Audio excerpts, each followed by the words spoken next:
Indian national Congress Nattika മണ്ഡലം കമ്മിറ്റിയുടെ നേതൃത്വത്തിൽ SSLC +2 പരീക്ഷകളിൽ A+ അടക്കം ഉന്നത വിജയം നേടിയ നാട്ടിക പഞ്ചായത്തിലെ വിദ്യാർത്ഥികൾക്ക് സ്വാതന്ത്ര്യ സമര സേനാനി CKG വൈദ്യർ സ്മാരക വിദ്യാഭ്യാസ പുരസ്കാരങ്ങൾ വിതരണം ചെയ്തു.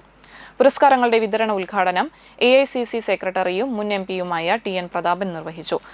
കോൺഗ്രസ് നാട്ടിക മണ്ഡലം പ്രസിഡന്റ് PM സിദ്ദീഖ് അധ്യക്ഷത വഹിച്ചു. DCC സെക്രട്ടറിമാരായ Anil Pulikkal, CM Naushad, K Dileep Kumar, advocate Naushad Attuparambath, VR Vijayan, Nattika panchayat president P Vinu, block Congress committee ഭാരവാഹികളായ CG Ajith Kumar, AN Sidhaprasad, CS Manikandan, മത്സ്യത്തൊഴിലാളി കോൺഗ്രസ് ജില്ലാ സെക്രട്ടറി PC ജയപാലൻ, പഞ്ചായത്ത് മെമ്പർമാരായ സുബീല പ്രസാദ്, നിഷ ഉണ്ണികൃഷ്ണൻ, സിന്ധു സിദ്ധപ്രസാദ്, VD സന്ദീപ് എന്നിവർ സംസാരിച്ചു. ഉന്നത വിജയം നേടിയ 200ഓളം വിദ്യാർത്ഥികൾക്കാണ് പുരസ്കാരങ്ങൾ വിതരണം ചെയ്തത്.